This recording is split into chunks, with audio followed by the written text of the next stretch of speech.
Dengan mempelajari Sirah Nabawiyah, maka makin menambah kecintaan kepadanya. Semoga yang subscribe juga dimudahkan jalannya menuju surga.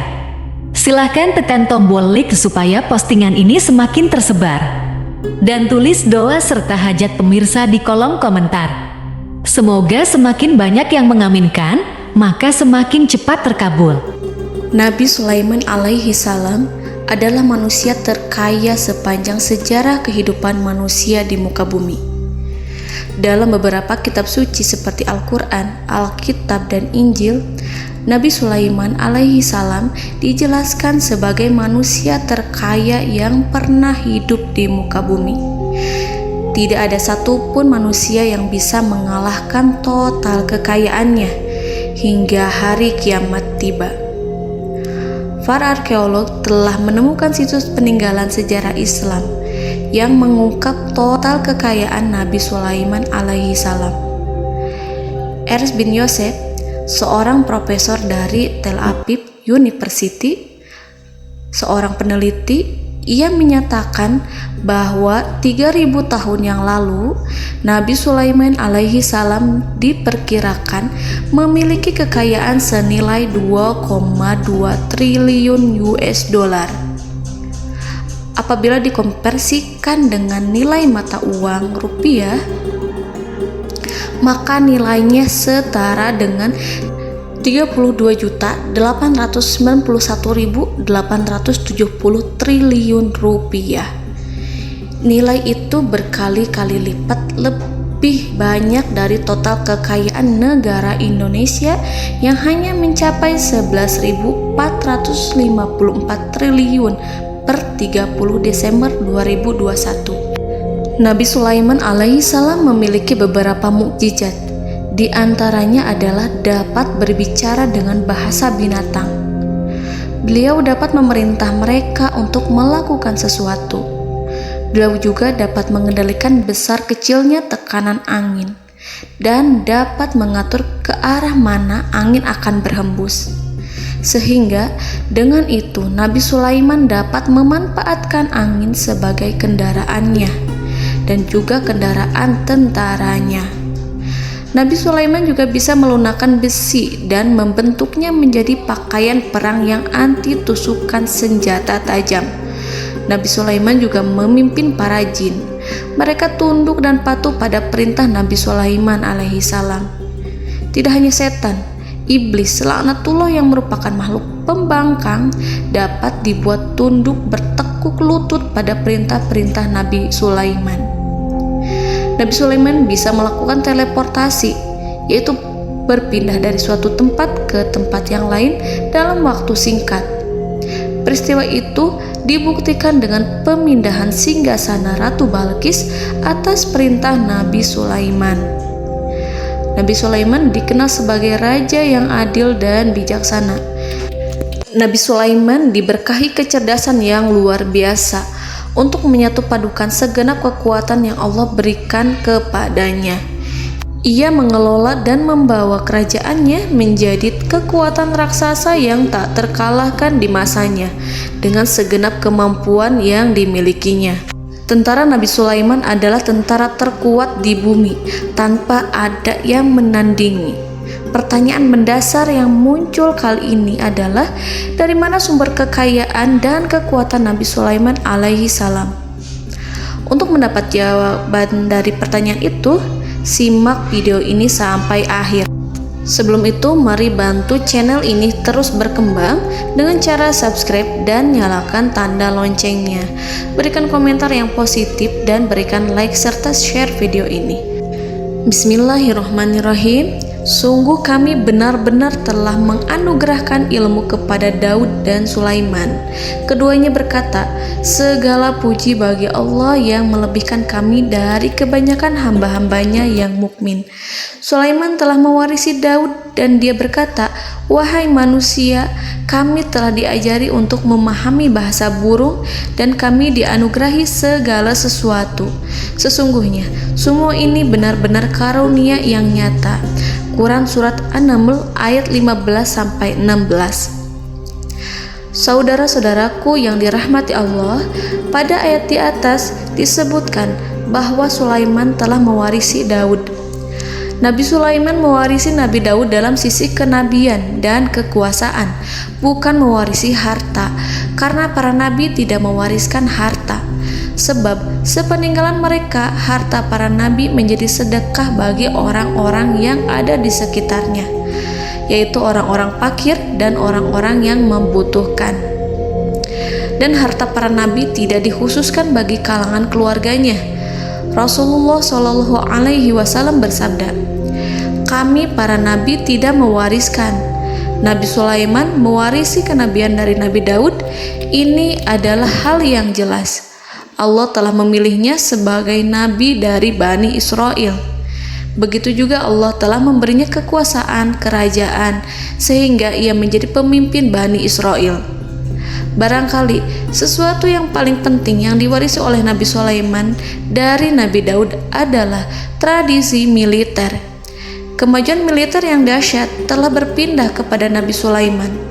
Nabi Daud sebenarnya adalah seorang pengembala kambing yang sangat miskin, tetapi seiring dengan perjalanan waktu, ia menjadi komandan pasukan tiada tanding. Nabi Daud alaihi salam mengetahui bahwa kekuatan hakiki yang mengatur alam semesta adalah kekuatan Allah. Ketika Nabi Daud mengelurkan tangannya dan memegang potongan batu, lalu beliau melemparkannya dengan ketepel ke arah Jalut, kepala Jalut retak dan ambruk menghantam tanah. Ini sebagai bentuk demonstrasi kekuatan darinya. Kehadiran Nabi Daud mengubah pasukan Bani Israel, di mana mereka sebelumnya lari jika berhadapan dengan musuh. Maka kini keberadaan mereka mulai diperhitungkan di masa hidupnya. Nabi Daud mengalami peperangan yang sangat banyak, tapi Al-Quran tidak menceritakan secara terperinci. Hal itu dikarenakan karena Al-Quran adalah kitab dakwah di jalan Allah, bukan kitab sejarah. Al-Quran hanya menceritakan di dalam Al-Quran surat Shad ayat 20, "Dan kami kuatkan kerajaannya, kerajaan Daud." Ayat tersebut berarti bahwa Nabi Daud belum terkalahkan dalam peperangan yang diikutinya. Di samping dukungan yang Allah berikan kepadanya, juga pasukan dan rakyatnya, di mana mereka adalah orang-orang yang bertauhid, menyerahkan diri kepada Allah.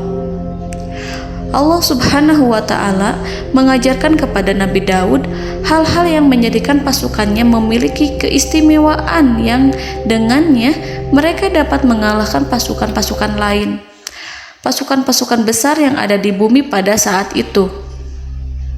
Allah Subhanahu wa Ta'ala berfirman dalam surat Saba ayat 10, "Dan kami telah melunakkan besi untuknya." Baju besi mungkin akan menjadi masalah dalam benak kita. Ketika orang-orang yang berperang, baju besi cukup mengganggu gerakan mereka. Kita bisa membayangkan ketika ada dua orang berperang, salah satu dapat bergerak bebas, sementara yang lainnya tidak leluasa bergerak karena tertahan dengan pakaiannya. Namun, dengan kekuasaan Allah, Nabi Daud dapat melunakkan besi dan membuat baju besi yang ringan, yang mudah untuk digunakan. Ini adalah kemajuan penting yang Allah berikan kepada Nabi Daud dan tentaranya.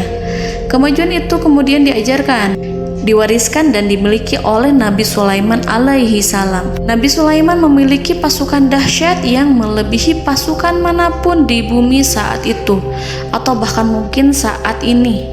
Bahkan Allah menambahkan karunia-Nya kepada Nabi Sulaiman yang disebutkan dalam Al-Quran surat An-Naml ayat 16. Dan Sulaiman telah mewarisi Daud, dan dia berkata, "Wahai manusia, kami telah diberi pengertian tentang suara burung, dan kami diberi segala sesuatu. Sesungguhnya ini benar-benar suatu karunia yang nyata." Saudara-saudaraku yang dirahmati Allah, pada suatu hari Nabi Sulaiman alaihi salam menengadahkan tangannya dan berdoa kepada Allah Subhanahu wa Ta'ala. Antara hati Nabi dan Allah tidak ada penghalang, tidak ada jarak, tidak ada sekatan waktu, tidak ada satupun dari para nabi yang berdoa kepada Allah kecuali doanya pasti dikabulkan. Doa Nabi Sulaiman alaihi salam direkam dalam Al-Quran surat Shad ayat 35. Nabi Sulaiman berkata, "Ya Tuhanku, ampunilah aku, anugerahkanlah kepadaku kerajaan yang tidak dimiliki oleh seorang pun sesudahku." Nabi Sulaiman menginginkan dari Allah sesuatu kerajaan yang belum pernah diperoleh oleh siapapun setelahnya. Allah Subhanahu wa Ta'ala mengabulkan doa Nabi Sulaiman dan memberinya kerajaan tersebut. Nabi Sulaiman mewarisi kekuasaan, kenabian, hikmah ilmu dari Nabi Daud alaihi salam. Orang-orang menyebut Nabi Sulaiman Al-Hakim, Sulaiman yang bijaksana. Kebijaksanaannya tidak terbatas pada keadilan di tengah-tengah manusia dan juga kasih sayangnya kepada mereka. Namun, kebijaksanaan Nabi Sulaiman juga berlaku di kalangan burung dan binatang lainnya. Nabi Daud juga mengenal bahasa burung, tetapi Nabi Sulaiman dapat berbicara dengan bahasa burung. Bahkan, ia dapat menggantikannya sebagai pembantunya ketika Nabi Daud bertasbih di gunung-gunung. Dan burung-burung serta binatang-binatang buas ikut bertasbih bersamanya. Bahkan angin pun berhenti untuk mendengarkan tasbih itu. Sedangkan Nabi Sulaiman, Allah Subhanahu wa Ta'ala memberinya karunia lebih dari itu, di mana binatang-binatang buas tunduk padanya. Begitu juga angin dan burung. Saudara-saudaraku yang dirahmati Allah, Nabi Sulaiman alaihi salam mampu mendengarkan bisikan semut yang berbicara kepada sesama mereka. Bahkan, ia mampu memerintahkan semut tersebut sehingga semut itu menjadi taat pada perintahnya. Pasukan Nabi Sulaiman memiliki kekuatan yang sangat dahsyat. Belum pernah ada di dunia ini satu pasukan pun yang memiliki kekuatan seperti itu. Kekuatan Nabi Sulaiman berasal dari beberapa kombinasi yang sangat mengagumkan, sehingga karenanya ia tidak dapat tertandingi. Kekuatan itu terdiri dari manusia, binatang-binatang, jin, dan lain sebagainya.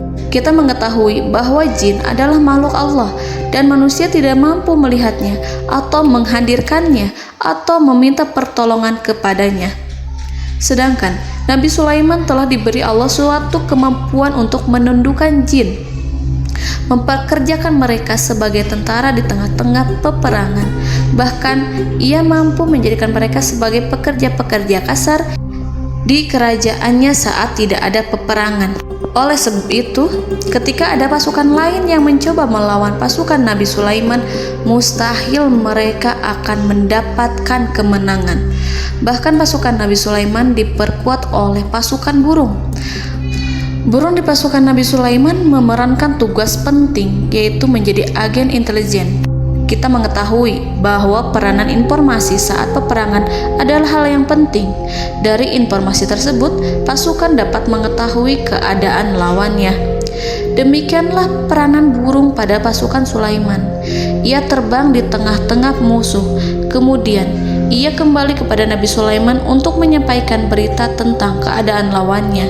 Di samping jin dan burung, Allah juga menundukkan angin untuk Nabi Sulaiman. Nabi Sulaiman dapat memerintahkan angin dan ia mampu untuk menaiki angin tersebut. Dalam Al-Quran surat Shad ayat 36-40, Allah Subhanahu wa Ta'ala berfirman, "Kami tundukkan kepada angin yang berhembus dengan baik menurut kemana saja yang dikehendaki Sulaiman. Dan kami tundukkan pula kepadanya setan-setan, semuanya ahli bangunan dan penyelam, dan setan yang lain yang terikat dalam belenggu. Inilah anugerah kami, maka berikanlah kepada orang lain atau tahanlah untuk dirimu tanpa perhitungan, dan sesungguhnya dia mempunyai kedudukan yang dekat pada sisi kami dan tempat kembali yang baik." Saudara-saudaraku yang dirahmati Allah, Allah Subhanahu wa Ta'ala juga memberikan kemampuan yang tak seorang pun dari para nabi mendapatkannya, yaitu kemampuan untuk memerintah setan. Setan adalah salah satu bagian dari jin. Ia adalah kelompok yang celaka dari bangsa jin. Kelompok ini sebenarnya tidak mampu dikuasai oleh manusia, bahkan jin yang soleh tidak dapat mengatur setan. Adapun Nabi Sulaiman, Allah telah memberinya kekuasaan untuk menundukkan setan dan mempekerjakannya, bahkan mengikatnya dengan rantai serta menghukumnya jika ia menentang pada perintahnya. Setan membangun untuk Sulaiman istana-istana, patung-patung dan alat-alat perang. Bahkan setan-setan itu menyelam ke dasar lautan untuk mengeluarkan permata dan yakut untuk Sulaiman. Jika di antara setan yang menentang perintahnya, maka Nabi Sulaiman alaihi salam mengikatnya dengan rantai. Ini semua menunjukkan kekayaan Nabi Sulaiman dan kekuasaannya, di mana ia mampu mengatur banyak makhluk di bumi ini. Tentu saja, kemampuan itu semua adalah atas izin dari Allah Subhanahu wa Ta'ala sebagai mukjizat darinya. Allah Subhanahu wa Ta'ala berfirman dalam Al-Quran surat Saba ayat 12, dan sebagian dari jin adalah yang bekerja di hadapannya di bawah kekuasaannya dengan izin Tuhannya, dan siapa yang menyimpang di antara mereka dari perintah kami, maka kami rasakan kepadanya azab neraka yang apinya menyala-nyala. Para jin itu membuat untuk Sulaiman apa yang dikehendakinya, dari gedung-gedung yang tinggi, patung-patung, dan piring-piring yang besarnya seperti kolam, atau periuk yang tetap berada di atas tungku. Saudara-saudaraku yang dirahmati Allah, Nabi Sulaiman yang bijaksana adalah penguasa yang tak tertandingi di muka bumi.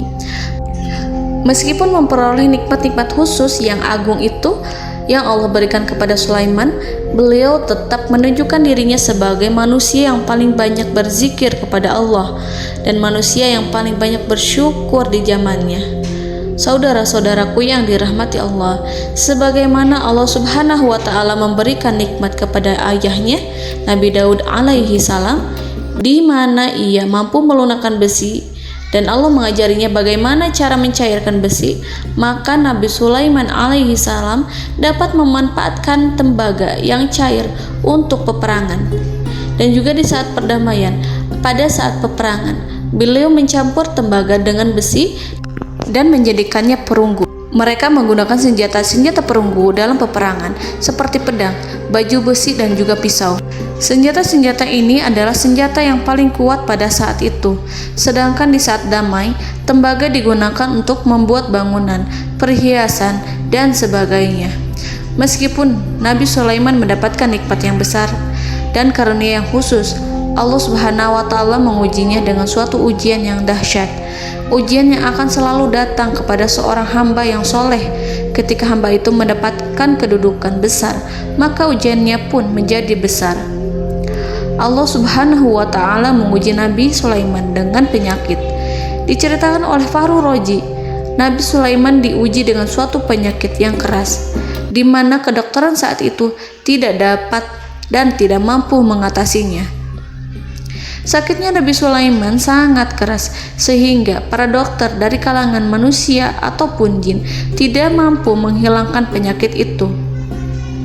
Lalu burung-burung menghadirkan rumput-rumput yang dianggapnya sebagai obat, tetapi Nabi Sulaiman tak kunjung sembuh. Semakin hari penyakit Nabi Sulaiman semakin menjadi-jadi, sehingga ketika Nabi Sulaiman duduk di atas kursi, ia duduk bagaikan tubuh tanpa roh. Seakan-akan ia mati karena saking kerasnya penyakit yang dideritanya. Sakit yang diderita oleh Nabi Sulaiman alaihi salam berlangsung sangat lama. Namun Nabi Sulaiman tidak henti-hentinya berzikir. Ia meminta kesembuhan kepada Allah serta beristighfar pada Allah dan mengungkapkan rasa cinta kepadanya. Selesailah ujian Allah terhadap hambanya Nabi Sulaiman. Beliau pun sembuh. Nabi Sulaiman merasakan kembali kesehatannya setelah ia mengetahui segala kejayaan dan segala kekuasaan serta segala kebesarannya tidak lagi mampu menghilangkan penyakit yang dideritanya kecuali jika Allah menghendaki.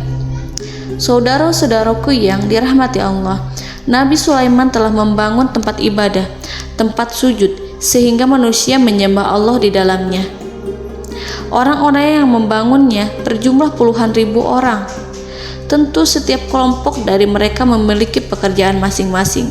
Di antara mereka ada yang mencairkan tembaga, di antara mereka ada yang tukang pahat, ada yang tukang ukir, ada yang membelah batu, ada yang memotong kayu, ada yang mendatangkan rumput-rumput dari Libanon, ada yang mendatangkan emas dan menjadikannya lempengan-lempengan yang mengkilat untuk menutupi kayu, serta untuk melapisi dinding-dinding.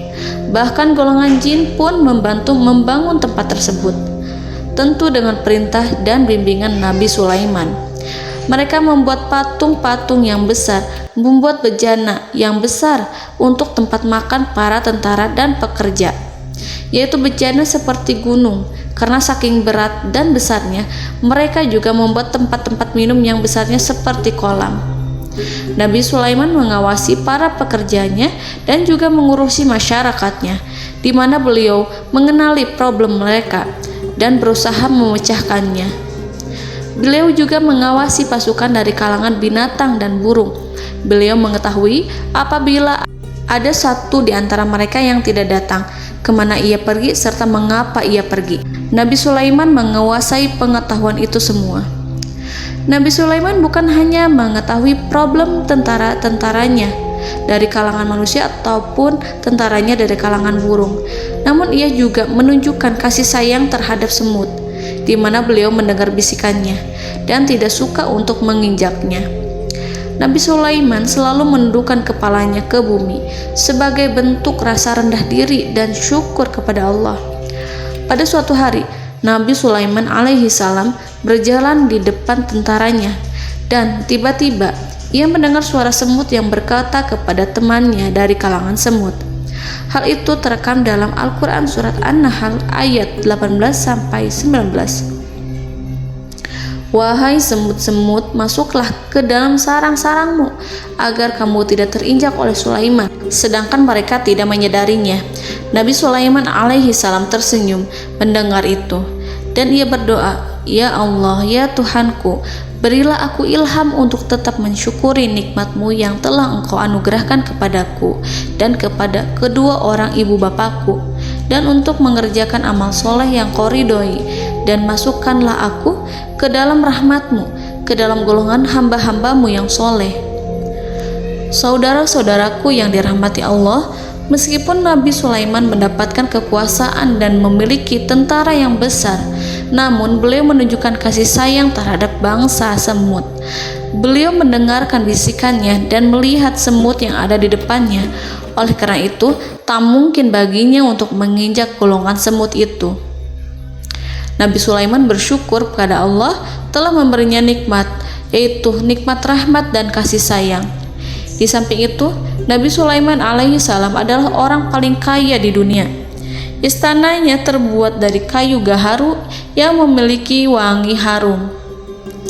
Istananya terbuat dari emas yang terkadang dari kristal. Beliau juga memiliki kursi besar yang terbuat dari emas dan permata.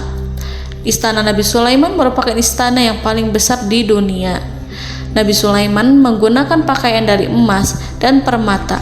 Meskipun demikian, Nabi Sulaiman tetap menunjukkan sebagai hamba yang berserah diri dan rendah diri di hadapan Allah Subhanahu wa Ta'ala, dan sederhana di depan manusia. Nabi Sulaiman yang merendahkan diri di hadapan Allah, ia selalu sujud kepada Allah sebagaimana ayahnya yang selalu bertasbih pada Allah. Nabi Sulaiman selalu melantunkan lagu-lagu cinta ilahi dan hanya memuji Allah Subhanahu wa Ta'ala. Pada suatu hari, Nabi Sulaiman alaihi salam mengeluarkan perintah kepada pasukannya untuk bersiap-siap. Kemudian Nabi Sulaiman keluar dan memeriksa pasukannya satu demi satu. Kelompok yang pertama adalah kelompok manusia. Nabi Sulaiman memperhatikan kesiapan mereka. Lalu Nabi Sulaiman mengeluarkan perintah-perintah kepada mereka. Kemudian Nabi Sulaiman memeriksa kelompok jin dan menyampaikan perintahnya kepada mereka. Beliau memenjarakan jin yang tampak bermalas-malasan saat bekerja. Lalu beliau memeriksa binatang dan berkata kepada mereka, apakah mereka sudah makan dengan baik? Apakah mereka tidur dengan nyenyak? Apakah ada yang mengadu pada mereka, misalkan karena penyediaan suatu ataukah karena makanan yang tidak layak? Apakah ada di sana yang sakit dan lain sebagainya? Semuanya diperiksa oleh Nabi Sulaiman. Ketika Nabi Sulaiman merasa puas dengan semuanya, Nabi Sulaiman memasuki tenda tempat berkumpulnya para burung. Nabi Sulaiman alaihissalam kemudian memasuki tenda tersebut, mengamati keadaan di sekitarnya, sehingga beliau mengetahui bahwa ada satu burung yang tidak hadir, yaitu burung hudhud.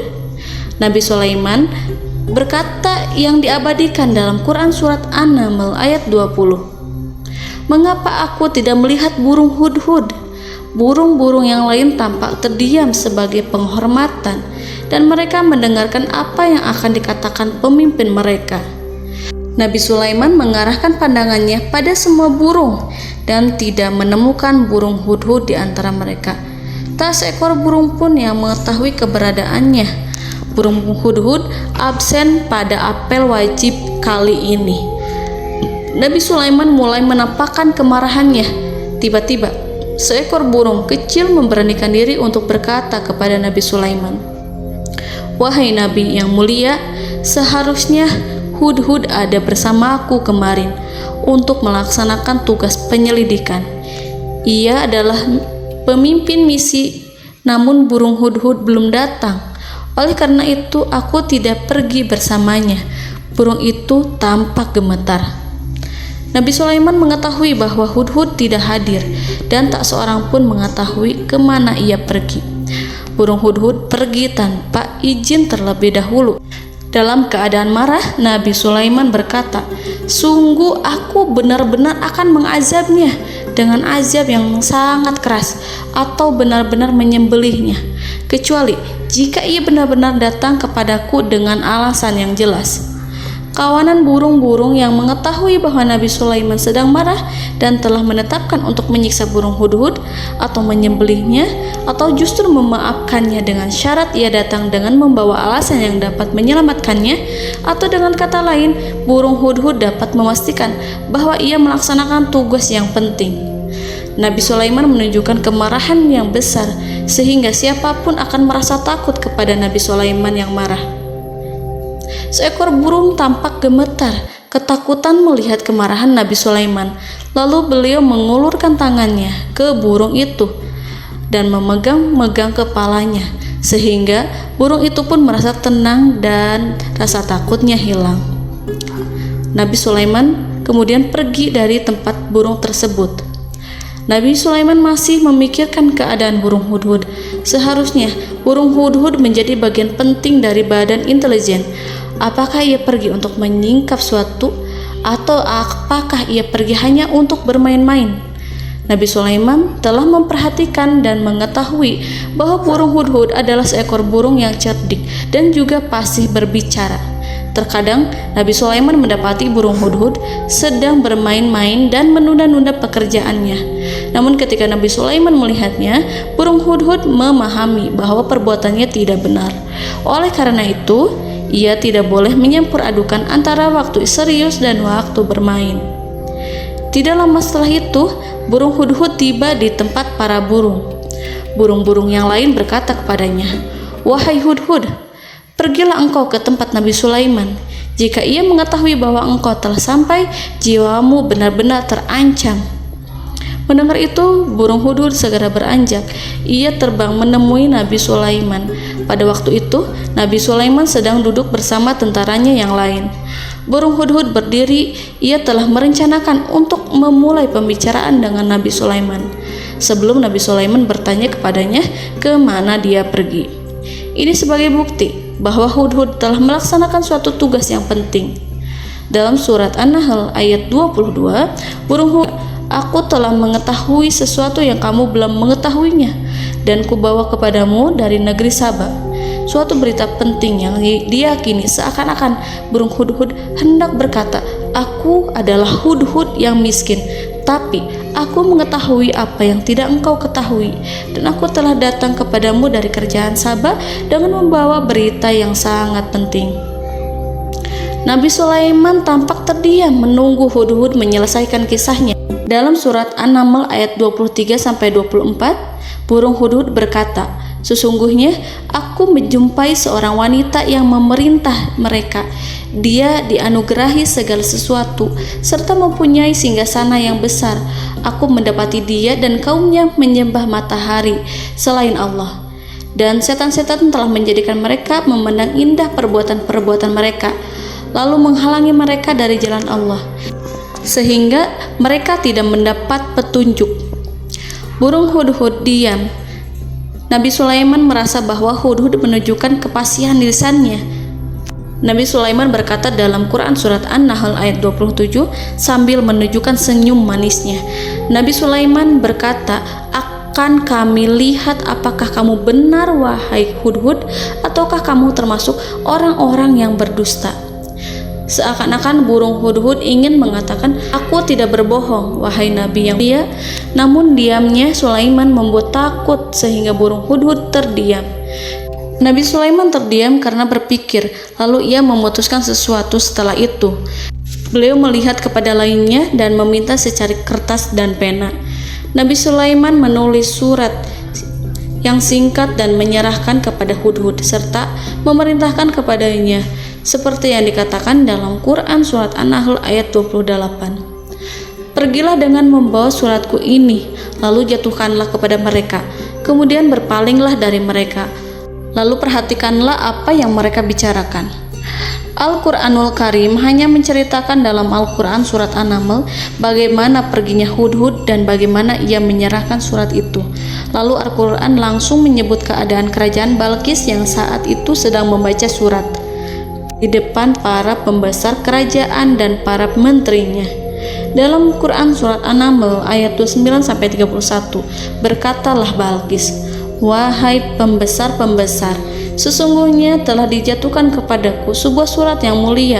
Sesungguhnya surat ini dari Sulaiman, dan sesungguhnya isinya dengan menyebut nama Allah yang Maha Pengasih lagi Maha Penyayang, bahwa janganlah kalian berlaku sombong terhadapku dan datanglah kepadaku sebagai orang-orang yang berserah diri." Saudara-saudaraku yang dirahmati Allah, dalam surat tersebut Nabi Sulaiman menyebutkan supaya mereka menyerahkan diri dan tunduk kepada perintah Nabi Sulaiman. Nabi Sulaiman memerintahkan agar mereka meninggalkan penyembahan terhadap matahari. Nabi Sulaiman tidak mempersoalkan akidah mereka dan tidak memuaskan mereka dengan apapun. Nabi Sulaiman hanya memerintahkan bahwa ia berada di atas kebenaran. Bukankah ia didukung kekuatan yang berlandaskan keyakinan yang dimilikinya? Nabi Sulaiman hanya memerintahkan mereka agar tunduk dan patuh kepadanya. Ratu Sabak menyampaikan surat tersebut di tengah-tengah kaumnya. Dalam Quran surat An-Naml ayat 32 dijelaskan, "Dan berkatalah Balqis, wahai para pembesar, berilah aku pertimbangan dalam urusanku ini. Aku tidak pernah memutuskan sesuatu persoalan sebelum kamu berada dalam majelisku." Saudara-saudaraku yang dirahmati Allah, para pembesar istana Balqis menentang surat tersebut. Isi surat itu membangkitkan kesombongan kaum Saba, di mana mereka merasa lebih kuat. Mereka mengetahui bahwa di sana ada seorang yang mencoba menentang mereka dan mengisyaratkan peperangan kepada mereka. Lalu ia meminta kepada mereka untuk memenuhi syarat-syaratnya sebelum terjadinya peperangan dan kekalahan. Dalam surat An-Nahl ayat 33, mereka menjawab, "Kita adalah orang yang memiliki kekuatan dan juga memiliki keberanian yang sangat besar dalam peperangan, dan keputusan berada di tanganmu, wahai ratuku. Maka pertimbangkanlah apa yang akan kamu perintahkan." Saudara-saudaraku yang dirahmati Allah, para pembesar kaum Saba seakan ingin berkata, "Kita siap untuk melaksanakan perang." Tampaknya ratu itu memiliki kebijakan yang lebih baik dari pembesar kaumnya. Surat Sulaiman itu membuatnya berpikir lebih jernih dan lebih berhati-hati. Ia berusaha sebisa mungkin menghindari peperangan. ratu itu berpikir dalam tempo yang lama. Nama Sulaiman tidak diketahuinya dan ia pun belum pernah mendengarnya. Oleh karena itu, Ratu kaum Saba tidak mampu mengetahui dan mendeteksi seberapa besar kekuatan Nabi Sulaiman. Boleh jadi Nabi Sulaiman memiliki kekuatan yang dahsyat, sehingga ia mampu memerangi kekuasaannya dan mengalahkannya. Kemudian Ratu memperhatikan apa yang ada di sekelilingnya. Ia melihat kemajuan masyarakatnya dan juga kekayaannya. Barangkali ia mengira bahwa Nabi Sulaiman iri terhadap kemajuan dan kekayaannya itu, sehingga Nabi Sulaiman ingin menyerangnya. Setelah mempertimbangkan isi surat Nabi Sulaiman dengan cermat, Ratu Saba memilih untuk tidak bersikap ceroboh dan bodoh.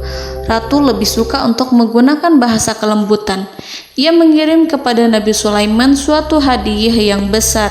Ratu mengira bahwa Nabi Sulaiman seorang yang ambisius, yang boleh jadi ia telah mendengar tentang kekayaan kerajaan Saba.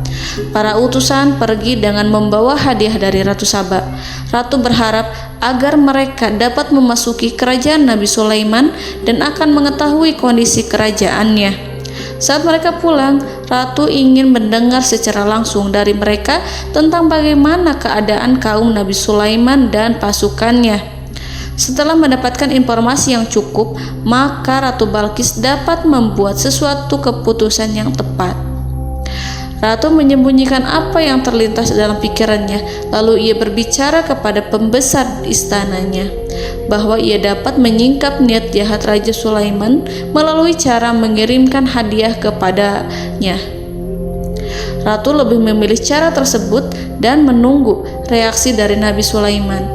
Ratu berhasil memuaskan para pembesar istana dan untuk sementara ia menghilangkan ide untuk berperang. Karena para raja jika menyerang suatu desa, maka pemimpin desa tersebut adalah orang yang paling banyak mendapatkan kehinaan. Akhirnya, para pembesar kaumnya merasa puas dengan pikiran Ratu Balqis. Saudara-saudaraku yang dirahmati Allah, dalam surat An-Naml ayat 34-35 dijelaskan, Ratu Balqis berkata, "Sesungguhnya raja-raja apabila memasuki suatu negeri, niscaya mereka akan membinasakannya dan menjadikan penduduknya yang mulia menjadi hina. Dan demikian pula lah yang akan mereka perbuat. Dan sesungguhnya aku akan mengirim utusan kepada mereka dengan membawa hadiah, dan aku akan menunggu apa yang akan dibawa kembali oleh utusan itu." Kemudian sampailah hadiah dari Ratu Balqis kepada Nabi Sulaiman. Para intelijen Nabi Sulaiman memberitahunya bahwa utusan Balqis datang dengan membawa hadiah. Nabi Sulaiman langsung mengetahui bahwa Ratu Balqis itu sengaja mengirim orang-orangnya untuk mengetahui atau untuk mendapatkan informasi tentang kekuatannya. Lalu setelah itu ia akan mengambil keputusan atau mengambil sikap kepada kerajaan Sulaiman. Nabi Sulaiman segera memanggil semua pasukannya untuk berkumpul. Utusan Balqis segera memasuki istana Nabi yang dipenuhi dengan pasukan yang besar bersenjata. Melihat itu, utusan Ratu Balqis tercengang dan terkejut ketika mereka melihat kekayaan yang mereka bawa tidak ada apa-apanya dibandingkan dengan kerajaan Nabi Sulaiman. Hadiah mereka tampak tidak berarti. Emas yang mereka bawa tampak tidak memiliki makna saat mereka memasuki istana Nabi Sulaiman yang terbuat dari kayu-kayu pohon gaharu yang mengeluarkan bau yang harum serta dihiasi dengan emas permata.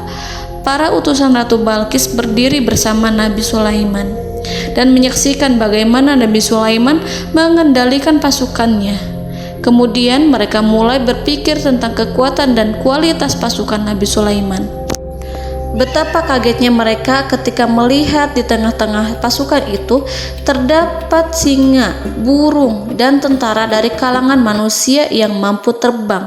Mereka pun sadar bahwa mereka di hadapan pasukan yang tiada tandingannya. Selesailah demonstrasi pasukan Nabi Sulaiman. Kemudian para utusan ratu dipersilahkan maju ke tempat hidangan makanan.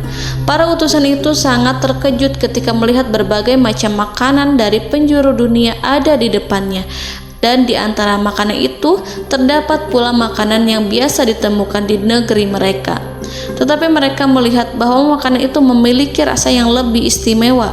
Selain itu, piring-piring yang ada di depan mereka dan dijadikan tempat makan tersebut terbuat dari emas, dan mereka dilayani oleh laki-laki yang berhias dengan emas. Di meja makan itu terdapat burung, ikan laut, dan berbagai macam daging yang mereka tidak mampu lagi membedakan daging apa itu.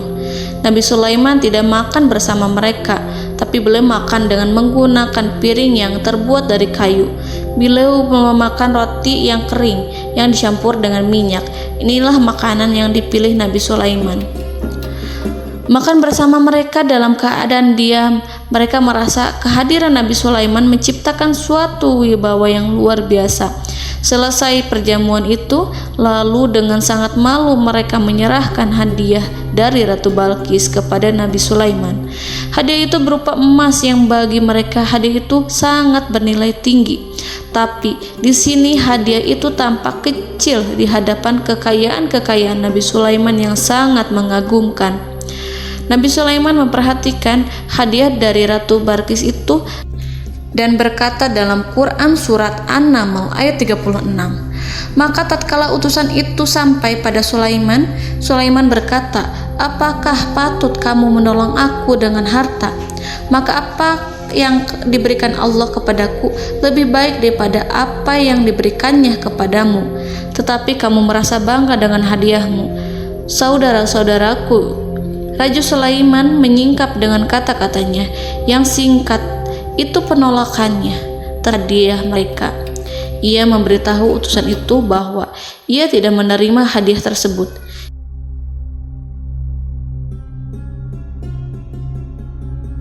Janganlah kalian berlaku sombong terhadapku dan datanglah kepadaku sebagai orang-orang yang berserah diri. Lalu Nabi Sulaiman berkata kepada mereka dengan pelan. Hal itu diabadikan dalam Quran surat An-Naml ayat 37. Kembalilah kepada mereka, sungguh kami akan mendatangi mereka dengan bala tentara yang mereka tidak kuasa melawannya, dan pasti kami akan mengusir mereka dari negeri itu, yaitu negeri Saba, dengan terhina, dan mereka akan menjadi tawanan-tawanan yang hina. Saudara-saudaraku yang dirahmati Allah, Nabi Sulaiman kemudian meninggalkan para utusan ratu setelah terlebih dahulu mengancam mereka. Para utusan itu berharap agar Nabi Sulaiman mau menunggu kunjungan Ratu Balqis yang akan membawa misi perdamaian. Akhirnya sampailah para utusan Ratu Balqis ke negeri Saba. Mereka segera menuju istana sang ratu. Mereka memberitahu bahwa negeri mereka sedang ada di ujung tanduk. Mereka menceritakan kepada ratu tentang kekuatan Nabi Sulaiman dan tidak mungkin bagi mereka mampu melawannya. Mereka meyakinkan Ratu Balqis bahwa ia harus mengunjunginya dan melihat sendiri bagaimana kebesaran kerajaan Nabi Sulaiman. Kemudian ratu menyiapkan dirinya untuk pergi menuju kerajaan Nabi Sulaiman. Nabi Sulaiman duduk di kursi kerajaan di tengah-tengah para pembesarnya dan para menterinya serta para komandan pasukannya. Beliau berpikir tentang sosok Ratu Balqis. Nabi Sulaiman mengetahui bahwa Ratu Balqis menuju tempatnya. Balqis dikelilingi rasa takut. Nabi Sulaiman berpikir sejenak tentang bagaimana matahari disembah. Ia memikirkan bagaimana informasi yang diterima oleh intelijennya tentang kemajuan kerajaan Balqis dalam bidang kesenian dan ilmu pengetahuan. Nabi Sulaiman bertanya kepada dirinya sendiri, apakah kemajuan menjadi penghalang untuk mengetahui kebenaran? Apakah ratu itu senang dengan kekuatan yang dicapainya? Dan ia membayangkan bahwa kekuatannya adalah segalanya. Dengan kemajuan yang dimilikinya, Nabi Sulaiman ingin membuat kejutan agar ratu mengetahui bahwa Islam yang diyakini oleh Nabi Sulaiman adalah satu-satunya yang mampu mendatangkan kemajuan dan kekuatan yang hakiki, sehingga ia dapat membandingkan antara keyakinannya dalam menyembah matahari beserta kemajuan yang dicapainya dengan keyakinan Nabi Sulaiman beserta kemajuan yang diraihnya. Saudara-saudaraku yang dirahmati Allah, para mata-mata Nabi Sulaiman telah memberitahunya bahwa hal yang sangat disegani dan dikagumi oleh kaum Balkis adalah kerajaan Saba, yaitu singgasana Ratu Balkis. Singgasana itu terbuat dari emas dan batu delima. Singgasana tersebut dijaga oleh penjaga yang sangat disiplin, di mana mereka tidak pernah lalai sedikit pun. Oleh karena itu, sangat tepat apabila Nabi Sulaiman menghadirkan singgasananya di sini, di kerajaannya, sehingga ketika ratu tiba, maka ia dapat duduk di atasnya. Nabi Sulaiman ingin membuat kejutan kepadanya dan menunjukkan bahwa kemampuannya tersebut yang berlandaskan pada keislaman. Nabi Sulaiman melakukan yang demikian itu dengan harapan agar si ratu tunduk kepadanya. Ide itu terlintas dalam diri Nabi Sulaiman. Lalu ia mengangkat kepalanya dan menoleh kepada anak buahnya. Hal itu diabadikan dalam Quran Surat An-Naml ayat 38. Wahai para pembesar, siapakah di antara kamu sekalian yang sanggup membawa singgasananya kepadaku sebelum mereka datang kepadaku sebagai orang-orang yang berserah diri? Saudara-saudaraku, perhatikanlah ungkapan pikiran Nabi Sulaiman tersebut. Semua pemikirannya berkisar tentang keislaman para penyembah matahari, tentang bagaimana beliau dapat memberikan petunjuk kepada mereka di jalan Allah. Yang pertama menjawab pertanyaan Nabi Sulaiman adalah jin Ifrit.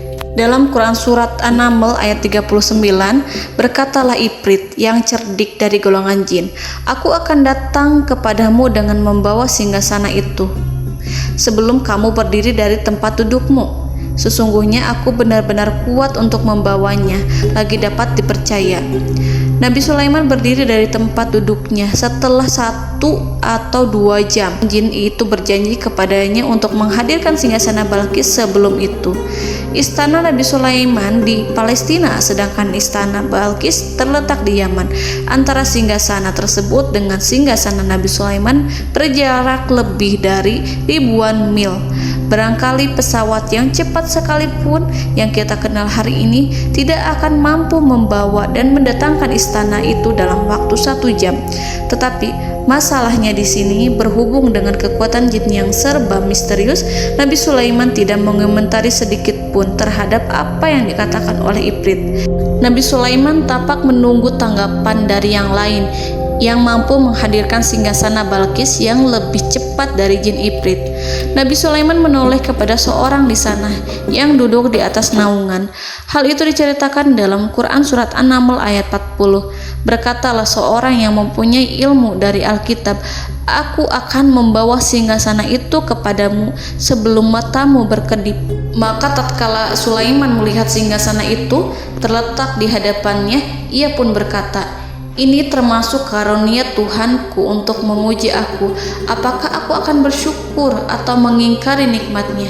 Dan barang siapa yang bersyukur, maka sesungguhnya dia bersyukur untuk kebaikan dirinya sendiri.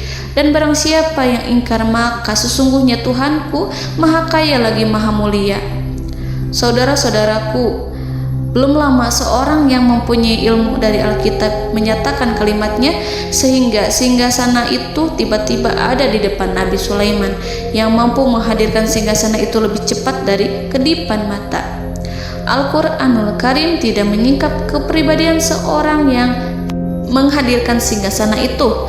Al-Quran hanya menggarisi bahwa orang itu mempunyai ilmu dari Alkitab. Al-Quran tidak menjelaskan kepada kita apakah ia seorang malaikat ataukah manusia ataukah jin.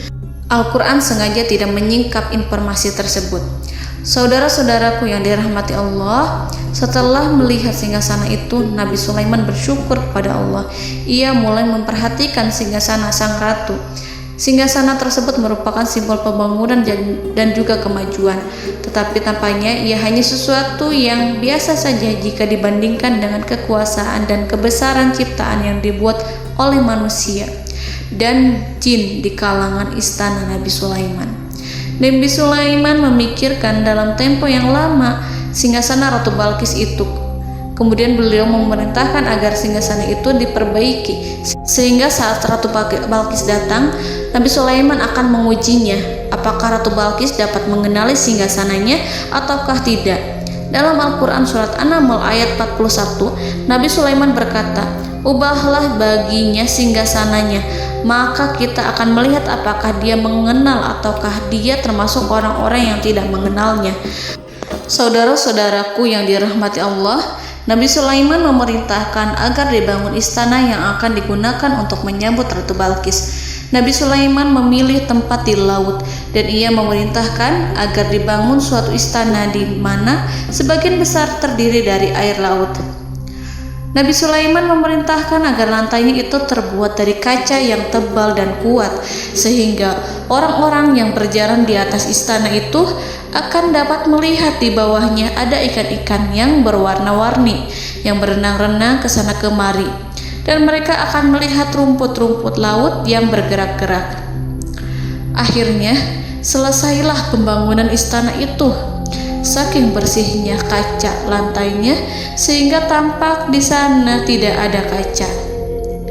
Burung hudhud memberitahu Nabi Sulaiman bahwa Ratu Balqis telah sampai di dekat kerajaannya. Kemudian Ratu Balqis datang. Al-Quran tidak menyebutkan keadaan Nabi Sulaiman saat menyambut Balqis, namun Al-Quran menunjukkan dua sikap Ratu Balqis ketika pertama kali datang.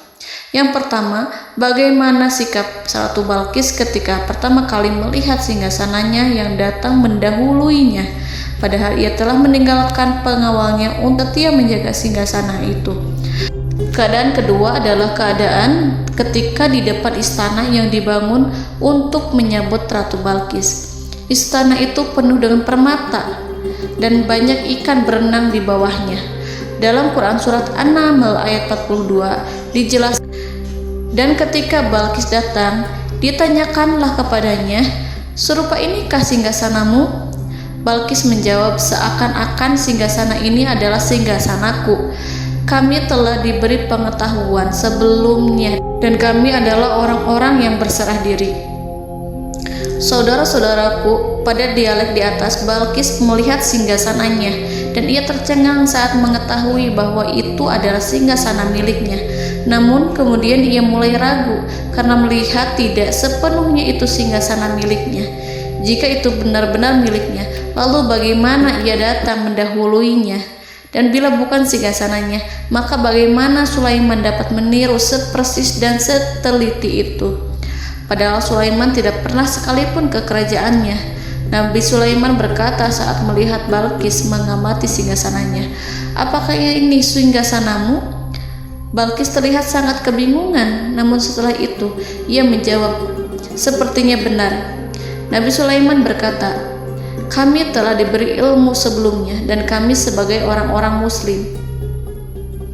Saudaraku yang dirahmati Allah, melalui pertanyaan Nabi Sulaiman ingin mengisyaratkan kepada Balqis agar ia membandingkan antara keyakinannya beserta ilmu yang dicapainya dengan keyakinan Nabi Sulaiman yang muslim beserta pengetahuan yang telah diraihnya.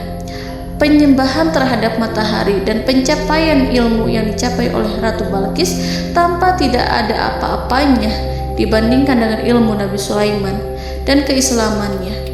Nabi Sulaiman telah mendahuluinya dalam bidang ilmu karena keislamannya. Karena itu, sangat mudah baginya untuk mengungguli Balqis dalam ilmu-ilmu yang lainnya. Demikianlah yang disyaratkan dalam pertanyaan Nabi Sulaiman kepada Ratu Balqis. Ratu Saba itu mengetahui bahwa ini adalah singgasananya, di mana singgasana itu datang lebih dahulu daripada dirinya. Beberapa bagian darinya telah diubah saat Balqis masih di perjalanan menuju ke tempat Nabi Sulaiman. Ia berpikir kemampuan apa yang dimiliki Nabi Sulaiman. Ratu Balqis tercengang melihat apa yang disaksikannya yang berupa buah dari keimanan Nabi Sulaiman dan hubungannya dengan Allah Subhanahu wa Ta'ala. Sebagaimana Balqis juga tercengang ketika melihat kemajuan di bidang ilmu pembangunan, seni, dan ilmu-ilmu yang lainnya.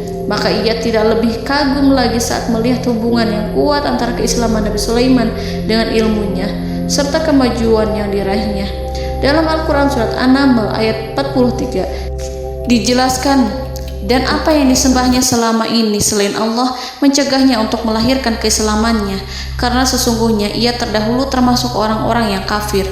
Saudara-saudaraku yang dirahmati Allah, berguncanglah dalam benak Balqis ribuan hal ketika melihat keyakinan kaumnya runtuh di hadapan Nabi Sulaiman.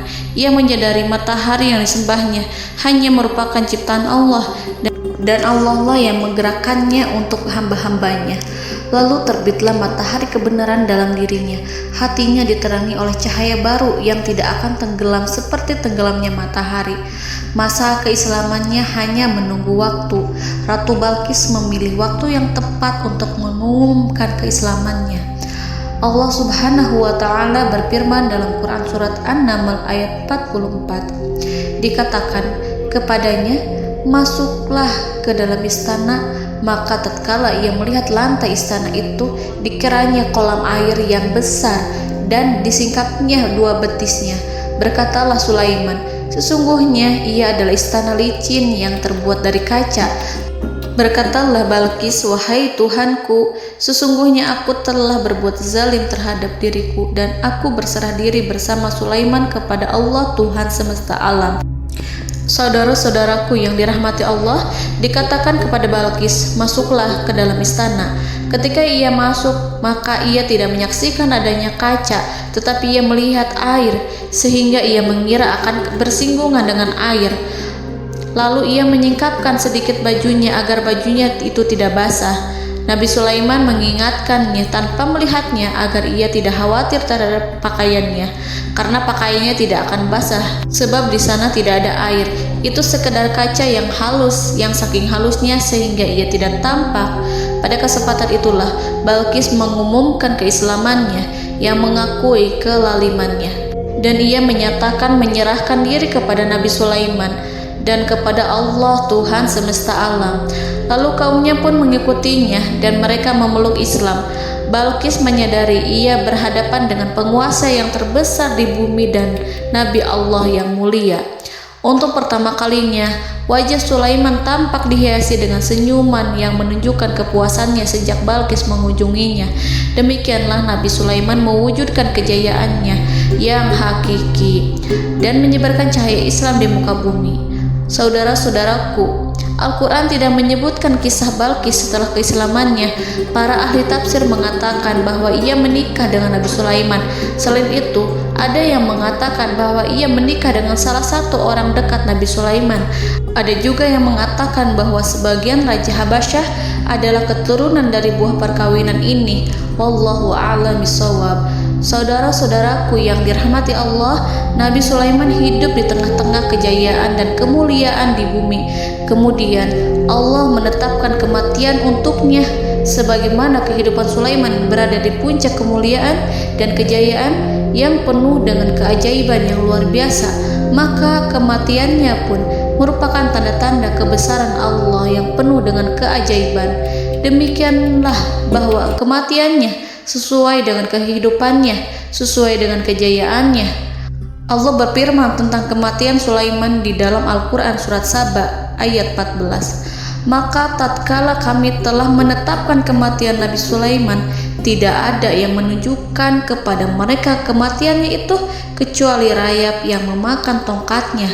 Maka tatkala ia telah tersungkur, tahulah jin bahwa kalau sekiranya mereka mengetahui yang gaib, tentulah mereka tidak akan tetap dalam siksa yang menghinakan. Saudara-saudaraku, kemampuan Nabi Sulaiman untuk menundukkan jin dan mempekerjakan mereka serta hubungan mereka dengan semua itu menimbulkan fitnah di tengah-tengah manusia dalam hal tertentu. Kematian Nabi Sulaiman merupakan batasan jawaban terhadap fitnah ini. Kami tidak mengetahui siapa yang mengklaim bahwa jin mengetahui hal yang gaib. Apakah itu setan yang terkutuk, atau jin yang bodoh, atau manusia yang tertipu? Kami tidak mengetahui siapa yang bertanggung jawab terhadap tersebarnya isu yang keliru ini. Yang kita ketahui adalah bahwa hal tersebut adalah mempengaruhi sebagian manusia dan jin. Barangkali manusia berkata kepada diri mereka, selama jin melakukan perbuatan yang luar biasa ini, maka apa gerangan yang menjadikan mereka tidak mengetahui hal yang gaib itu? Manusia itu lupa bahwa kunci kegaiban berada di tangan Allah. masalah ilmu gaib tidak akan mampu dikuasai oleh jin dan manusia. Hanya Dia yang mengetahuinya, dan manusia diberitahu hanya sedikit sekali. Saudara-saudaraku yang dirahmati Allah, seakan-akan Allah telah merencanakan bahwa kematian Sulaiman bertujuan untuk menghancurkan pemikiran itu, yaitu pemikiran bahwa jin mengetahui hal-hal yang gaib. Jin bekerja untuk Nabi Sulaiman selama beliau hidup, dan tatkala beliau meninggal, maka tugas mereka menjadi bebas. Nabi Sulaiman meninggal tanpa diketahui oleh jin, sehingga mereka tetap bekerja untuk mereka, tetap mengabdi kepada Sulaiman. Seandainya mereka mengetahui hal yang gaib, niscaya mereka tidak akan meneruskan pekerjaan mereka. Saudara-saudaraku, pada suatu hari Nabi Sulaiman memasuki mihrabnya untuk itikaf ibadah dan beribadah kepada Allah. Tak seorang pun yang berani mengganggu khalwatnya. Mihrab Sulaiman terletak di puncak gunung dan dindingnya terbuat dari permata. Pada suatu hari, Nabi Sulaiman duduk bersandar pada tongkatnya dan ia tampak tenggelam dalam tafakur. Beliau berzikir pada Allah hingga rasa kantuk menguasainya. Lalu setelah itu malaikat maut menemuinya. Nabi Sulaiman pun meninggal. Beliau bersandar kepada tongkatnya. Jin melihatnya dan mengira bahwa beliau sedang sholat, sehingga mereka pun terus melanjutkan pekerjaannya. Berlalulah hari demi hari yang panjang. Datanglah rayap, yaitu semut kecil yang memakan kayu. Hewan itu mulai memakan tongkat Nabi Sulaiman. Rayap itu tampak lapar. Sebagian dari tongkat Nabi Sulaiman dimakan beberapa hari oleh rayap itu. Ketika yang dimakannya semakin bertambah, maka tongkat itu pun menjadi rusak dan kemudian jatuh dari tangan Nabi Sulaiman alaihi salam. Tubuh mulia itu kehilangan keseimbangan dan kemudian jatuh terhempas di bumi. Tatkala tubuh suci itu tersungkur, maka manusia segera menuju ke arahnya. Mereka menyadari dan mengetahui bahwa Nabi Sulaiman telah meninggal dalam waktu yang lama. Jin menyadari bahwa mereka tidak mengetahui hal yang gaib, dan manusia pun mengetahui hakikat ini. Seandainya jin mengetahui hal yang gaib, niscaya ia tidak akan meneruskan siksa yang hina. Mereka tidak akan bekerja kepada Sulaiman. Demikianlah Nabi Sulaiman alaihi salam meninggal dalam keadaan duduk dan sholat di mihrabnya. Lalu berita itu tersebar bagaikan api di bumi. Manusia, burung, dan binatang buas mengantarkan jenazah Nabi Sulaiman. Sekawanan burung tampak sedih dan menangis. Semua makhluk bersedih. Akhirnya tak seorang pun mengetahui bahasa burung di bumi. Meninggallah seorang yang memahami pembicaraan burung, binatang-binatang, jin, dan lain sebagainya. Burung-burung itu berkata, betapa beratnya kehidupan di tengah orang-orang yang tidak mengetahui pembicaraan kita. Allahu a'lam.